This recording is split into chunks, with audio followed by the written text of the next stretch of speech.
Bueno, vamos a continuar con algunas cosas necesarias para trabajar la compacidad en el abordaje que hace Lacan en Ancor.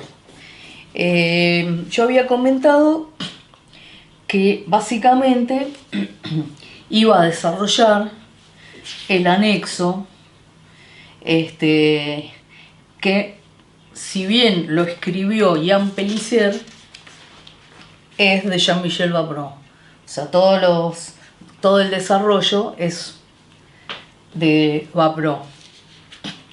Inclusive la advertencia de que el problema que dio pie a la crítica de Socali-Bricmont es porque está muy confuso la versión francesa de esa parte del seminario, cosa que después hay que cotejarla con Staffordla, porque en Staffordla creo que no está, o sea, estaba mejor, pero la versión oficial tiene sus problemas. Entonces, lo que voy a hacer es, por un lado, voy a dar un par de definiciones de qué es intervalo abierto, intervalo cerrado. Voy a trabajar con la recta real en principio, y voy a hacer unas aclaraciones acerca de lo de cuándo es acotado y cuándo no, porque hay una confusión con lo de acotado. Entonces, ¿qué va a pasar? Tenemos la recta que se llama real porque es una recta que a cada punto de la recta esa se le puede hacer corresponder un número real. Yo lo que había dicho en algún video hice los conjuntos numéricos. Entonces tenemos que los naturales, por ejemplo, incluyendo el 0, 1, 2, etc., están incluidos en los enteros, que sería agregar -1, -2, etc., intercalado entre cada par de enteros. Siempre en el medio de dos enteros se puede intercalar un racional.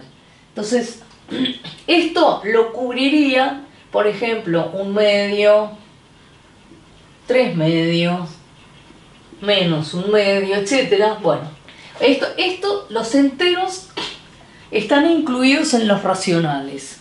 Los racionales de alguna manera se definen como aquellos números que pueden escribirse como una razón, o sea, un cociente de dos enteros, con el denominador que no sea 0. Entonces, siempre tenemos esto. Y lo que había dicho en algún momento es que uno pensaría que acá ya no hay más, porque el conjunto de los racionales es lo que se llama denso, y entonces siempre entre dos vamos a encontrar, entre dos racionales siempre hay otro racional. Y entonces uno dice, bueno, ¿esto se terminó? No, porque en algún momento aparecieron geométricamente los irracionales que, por ejemplo, si nosotros levantamos aquí un segmento de longitud 1, este es un triángulo que tiene como hipotenusa, según Pitágoras, la raíz cuadrada de 1 al cuadrado más 1 al cuadrado, que es raíz de 2. Y con un compás uno podría ubicar aquí la raíz de 2. Bueno, Esto sería una construcción geométrica. Hay una construcción de otro orden mucho más formal, pero esto es como para mostrar que, digamos, si uno pudiese, no se puede, porque no se puede, digamos, por extensión, enumerar todos los racionales, pero si uno abstrayera y si eso lo pensara como posible, es como si quedaran intersticios donde van a ir a parar los irracionales. Eso se demuestra de una manera mucho mejor, pero no es lo que voy a hacer ahora. Porque ahora entonces lo que me interesa es que aquí tenemos entonces esta recta, la recta real. O sea, esto está, digamos así, el conjunto de los números reales es el conjunto numérico más grande que se puede encontrar en una recta, en una dimensión. Ya después, otro conjunto, ya sería el conjunto de los complejos, que requiere del plano. No se necesita dos coordenadas, digamos, dos dimensiones. Bueno, entonces, ¿qué vamos a ver? Vamos a ver lo siguiente, que vamos a definir en la recta, vamos a poner acá un elemento A y un elemento B, son dos números reales, y vamos a definir así, con corchetes, que se escribe así. Esto es el intervalo cerrado, se va a llamar, que formalmente son los X reales, tales que, o sea, son todos los números. X va a representar uno cualquiera de los numeritos que esté acá, que son reales, pero ¿con qué propiedad? Con la propiedad que va a estar entre A y B.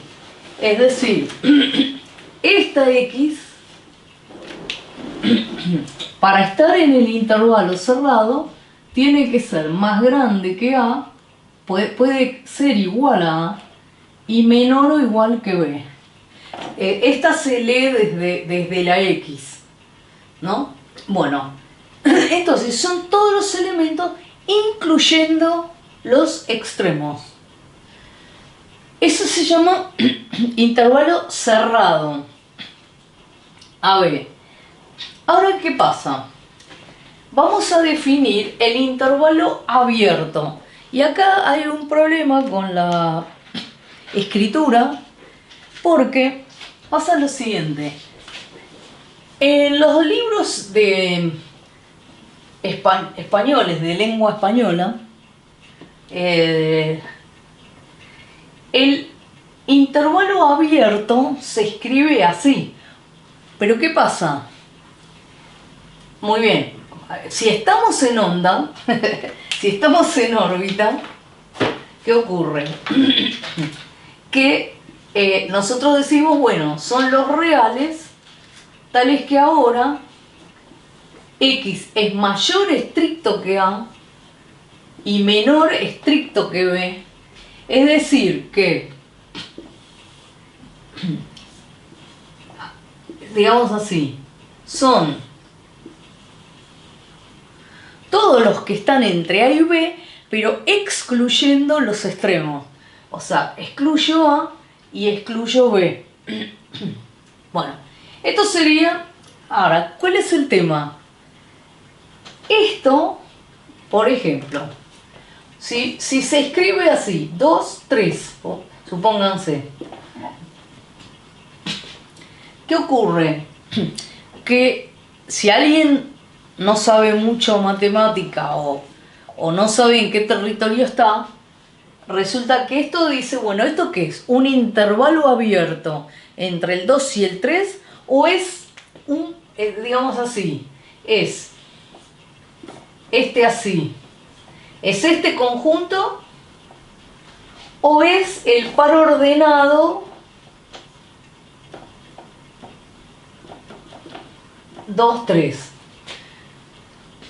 En principio es casi la misma escritura. A veces cambia que no le ponen coma, punticoma, pero eso queda medio desapercibido en la práctica. Entonces, ¿qué ocurre? Que los franceses, o sea, en Francia, en los libros franceses, y por eso el anexo tiene esa escritura, porque viene de Francia el original. En Francia, el conjunto abierto se lo escribe así. O sea, en vez de que los corchetes, cuando uno pone el corchete, esto, o a uno le da la idea, bueno, porque está acostumbrado en realidad, de que esto es adentro, entre A y B, adentro. El corchete es como que dijera, bueno, encierro esto acá adentro. Al ponerlo así, esta escritura quiere decir que el B está en el otro lado, o sea que el B estaría en la semirrecta que va de B hasta infinito. Y el A también estaría en el otro. Entonces, ¿qué pasa? Esto es para indicar que el A y el B no están en ese intervalo. Pero, como, por lo menos para mí, a mí esta escritura me recontra confunde porque aparte toda la vida en la facultad se vio así. Con lo cual, yo lo que hice es traduje todo, cambié todo el anexo con esta escritura. Esto no es que es un error de escritura, se escribe así en Francia. A mí me confunde y yo lo voy a trabajar así. Bien, entonces, esto es que es un abierto, que es un cerrado y que es un abierto. No voy a escribir, pero están los semiabiertos o semicerrados, que es que uno lo incluye y el otro lo excluyen y al revés. Por ejemplo, puedo incluir este y excluir este o al revés. No nos interesa en este momento. Lo que sí me interesa es algo que va a ser importante por la relación que va a haber entre la compacidad, después cuando lo vaya a definir, va a haber una relación entre compacidad y acotado. Y acá viene que generalmente hay una confusión que es la siguiente.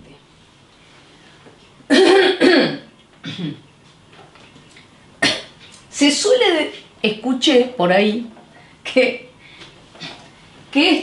el cerrado, es acotado.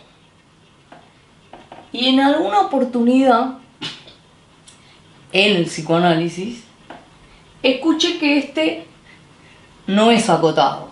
Bueno, lamento comunicar que los dos son acotados, que el hecho de ser abierto, en el caso de la recta,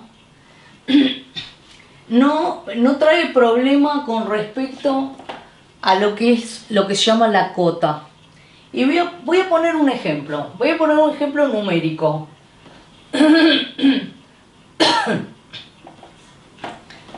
Supónganse que esto no lo voy a escribir muy formal, sino que solamente lo voy a decir para que quede claro algo. Vamos a ver cuál sería la diferencia en estas dos situaciones. Bueno, ¿qué pasa? Se define como cota superior, hay cota superior y lo mismo cota inferior.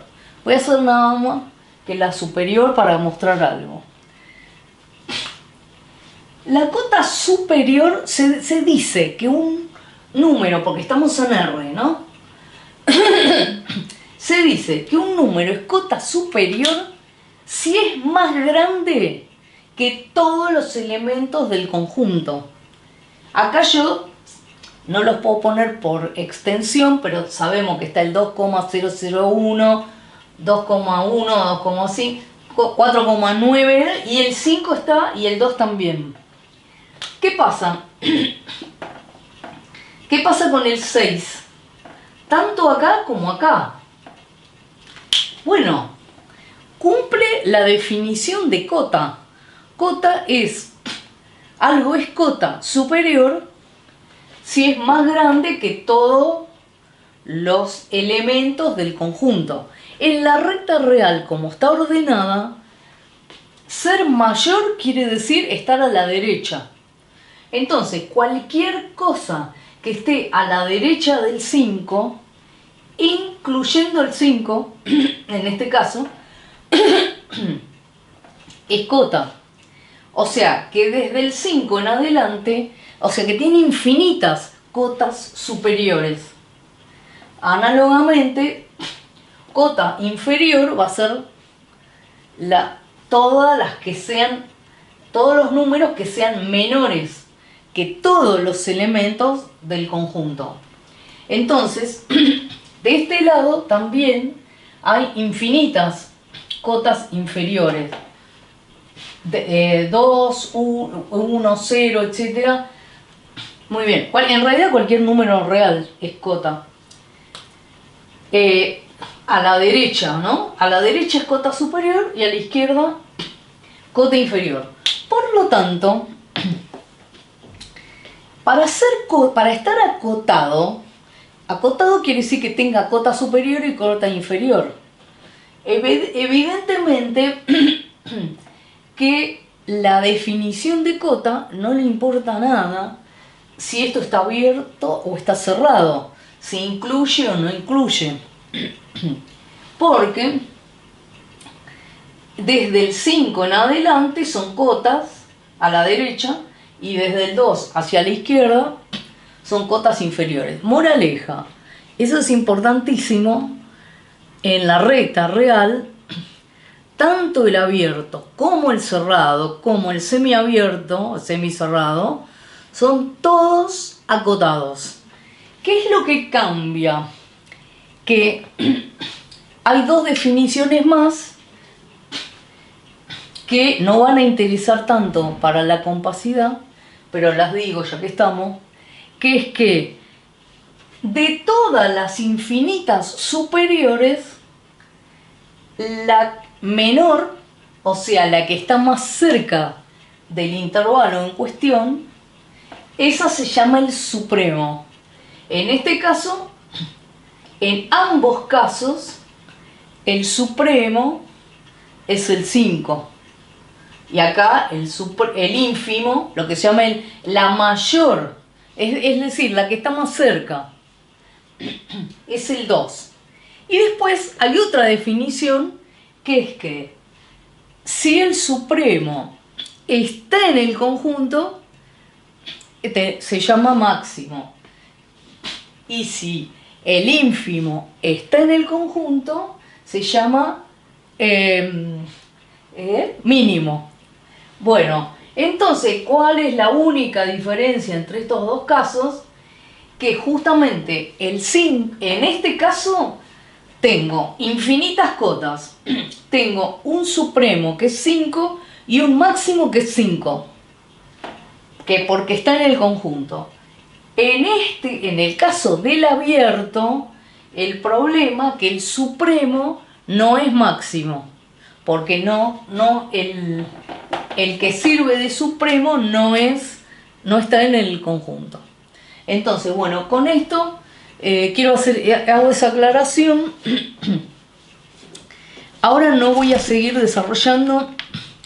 Hay algo muy interesante que es que con estas nociones que son de topología general, viene la noción de vecindad. Lacan habla muchas veces de la vecindad, y algo que para mí es interesante es que se puede definir muchas cosas, se pueden definir de esta manera: conjunto abierto, conjunto cerrado, punto exterior, punto interior, punto frontera, y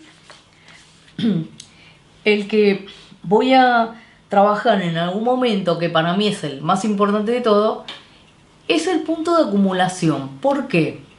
Porque si bien Lacan no lo dice, no dice punto de acumulación, pero a mí me suena un montón, porque cuando presenta la lógica del fantasma, en las primeras páginas, que habla del objeto A, dice que en el objeto se acumula lo imaginario. Entonces yo pregunto, ¿podría pensarse el punto llamado A, como el objeto, como punto de acumulación de lo imaginario? ¿Y qué sería eso? Bueno, para eso me parece que es interesante poder trabajar lo de en estos términos, que es punto de acumulación. Bueno, con esto dejo aquí.